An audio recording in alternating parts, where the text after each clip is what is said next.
The war crimes trial for former Liberian President Charles Taylor is winding down in The Hague. His defense team is presenting closing arguments, but Taylor's lawyers say that the trial is politically motivated. VOA correspondent Stearns has more on the lengthy trial. The United Nations-sponsored Special Court for Sierra Leone is charging Mr. Taylor with 11 counts of war crimes and crimes against humanity for his alleged support of Sierra Leonean rebels during the country's long civil war.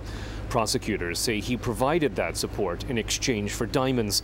Mr. Taylor is pleading not guilty to all the charges. His defense attorney, Courtney Griffiths, says the proceedings are politically motivated.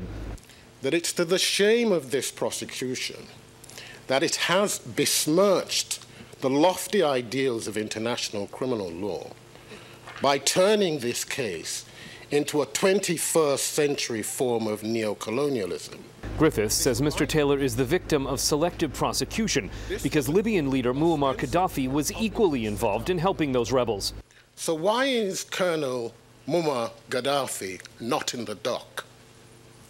Have you not heard of the recent utterances from David Crane?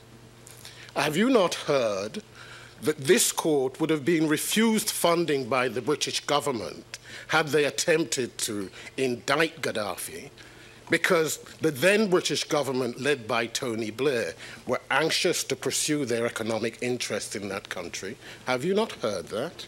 Griffiths says U.S. government cables released by WikiLeaks do not conform with the prosecution's characterization of Mr. Taylor as someone who terrorized his own people.